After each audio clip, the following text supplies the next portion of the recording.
Let's talk all about merchant fulfilling on Amazon. Now, typically you hear me talking a lot about the FBA model. That's taking your products and sending them to the Amazon warehouses for them to fulfill them.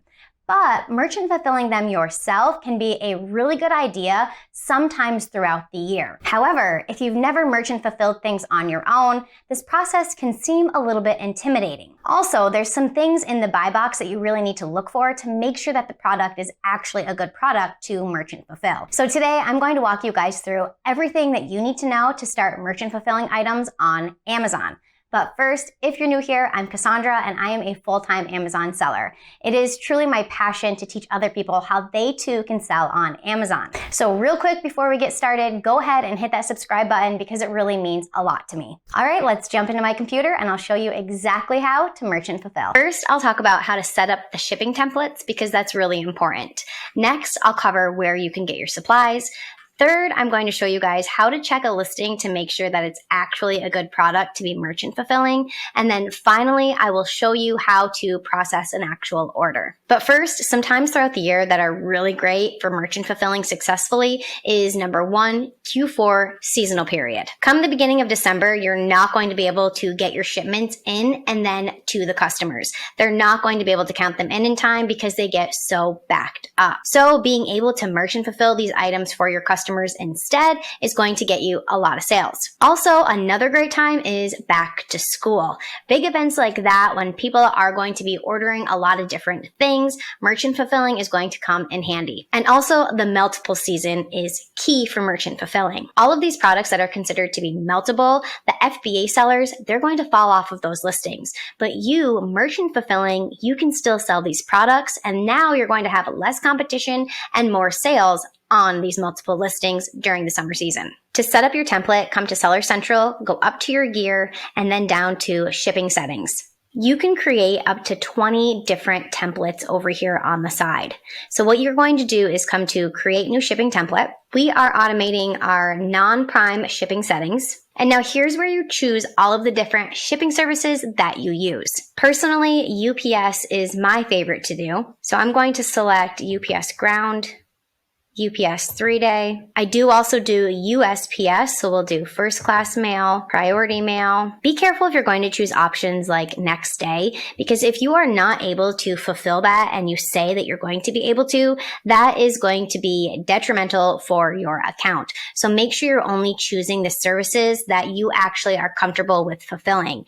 If you think that you're not going to be able to turn packages around in a day, then don't choose those options. Up here at the top, you can name your shipping template anything that you want that's going to help you to identify it. Regular template. So if this is just a generic one that I use for a lot of my different products, maybe I'll put regular template.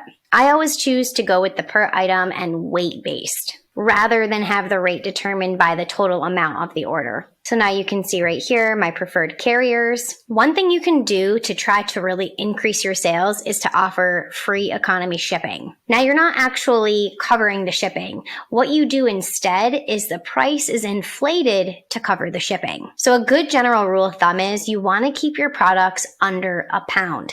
If your products are under £1, then you can say that the shipping is probably going to be $5, give or take. So then what I do is make sure that there is enough profit after that $5 that I know I'm going to have to cover. So if my profit calculator tells me that a product is going to bring me $10 back in gross profit, I'm going to deduct $5 off of that for the shipping. And then I know that in the end, I'm going to have roughly $5 in profit. When I first started merchant fulfilling, I figured that I should definitely offer free shipping because I know me as a buyer, I don't buy anything on Amazon if I have to pay shipping for it. I just don't. I don't like to pay shipping.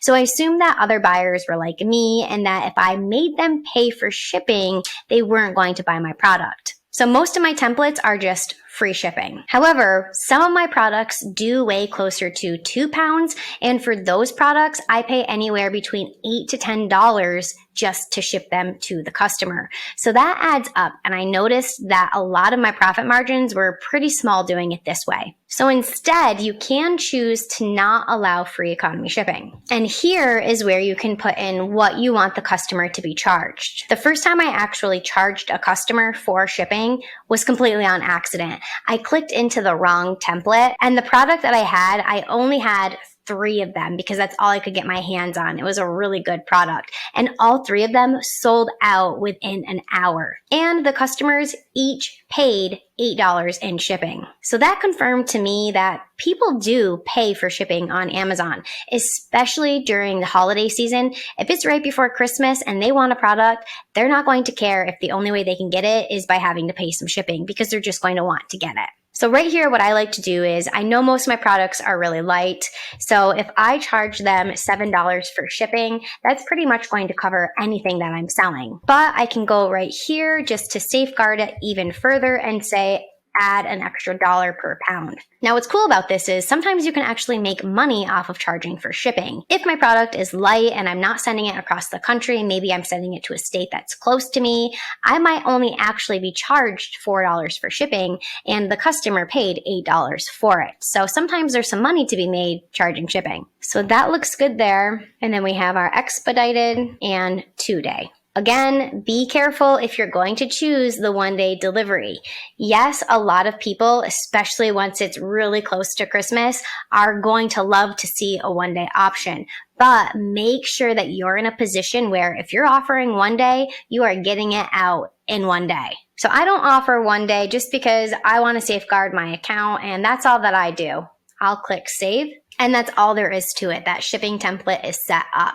Now you'll see over here that I have 3 different templates set up. And every time I list a product, it's going to ask me which template I want to use. Onto your shipping supplies.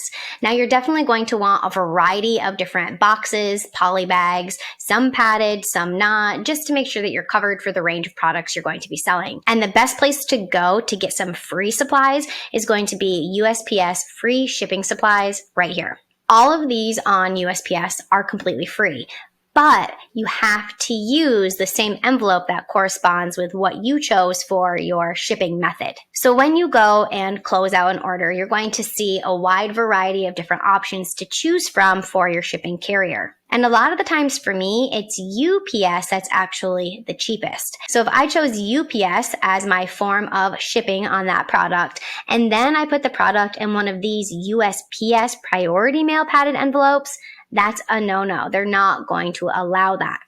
So if you want to use a priority mail flat rate padded envelope, you have to make sure that that's the option that you're choosing when you're closing out the order. Same goes for any of them. If I'm choosing the option that says priority small box flat rate, it better be in that box that matches. You can also go to Google and put in UPS shipping supplies. And for this, you are going to have to set up an account, but you will have to pay for the boxes. What you do get for free though is labels and stickers if you need those. So I mostly use UPS a lot of the time because it is cheaper, and the closest drop-off place to me is literally I drive by it every single day. And then what I do is purchase white poly mailers just like this from Amazon.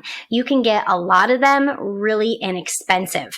And because I'm not using padded envelopes, I mostly just use these white poly mailers. Bubble wrap is literally my best friend. I want to make sure that the items get to the customer and that they are how they're supposed to be. They're not squished, they're not broken. So I use bubble wrap very generously. Now, not all products, not all listings are going to be good fits for merchant fulfilling. So let me show you how to check to see if a product is one that you should just send into Amazon or if it's worth merchant fulfilling. Where we're going to go is right under the listing and head to our Keep a Chart. Go to Data and then Buy Box Statistics. So this is telling us who, as the seller, in which form that they're using, FBA or FBM, wins the buy box. So let me go out to a year range, and I can see just from looking at this that I'm probably not going to want to merchant fulfill this item. This would be one that I'd want to send FBA. And the way that I know that is right here. So I can see who wins the buy box. They're telling me the percentage of time, the seller, and right here is the method that they're using to fulfill the order. If there's a check here, that means that they are FBA. If there's no check, they're FBM. So in the past year, all of these people who have won the buy box This one right here winning it the majority of the time, 29%, FBA seller. The one under that, FBA seller. Here's one FBM, but for the most part, these are all FBA sellers. So this would be a product that maybe I would put a couple on their FBM just to test it and see what happens, but it's not looking too hopeful. So that's all you have to do to check and see. Go right down to the buy box statistics, and you're going to want to find listings that are not just dominated by FBA and that it's showing FBM are also winning some of those sales. Once you do get an order, where you're going to come is your Seller Central, over to orders, and then manage orders. So you can see here that the product comes up, and I can also see when I have to ship it by. So the ship by date will be here, and then the deliver by date. Make sure that you have it out by the ship by date. So today is October 17th, and this says I have to ship it from October 17th to October 18th. And that's because I said in my back end that I have 2-day handling. So when you list a product, that's something that it's going to ask you, how many days you need for handling. So I'm going to come down here to buy shipping. You're going to need your scale for this because you will have to put in the weight and then what the package dimensions are when the product is in the bag ready to go. Once you do that, you're going to see the options pop up for the different shipping services. The cheapest ones available will pop up. So I can see that for this product, going with USPS first class is going to be the cheapest. I could click here to see all of the options. Then you could choose from there.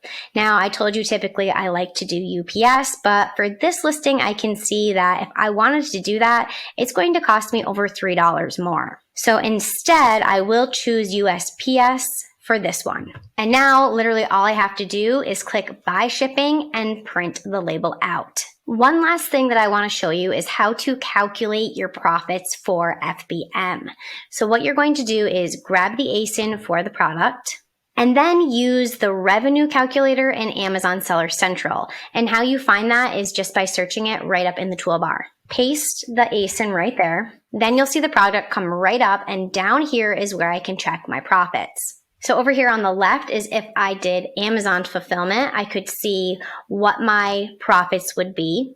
Maybe this cost $5 per bag. In that case, there would be my profit. Over here, the cost of goods is still $5. And then I would have to decide, am I paying shipping or am I charging them for shipping? If I want to give them free shipping, then I'm going to have to put in here $5 for shipping. So this is a way to really calculate and see what's more beneficial. Are your profits going to be higher, Amazon fulfilling it or merchant fulfilling it?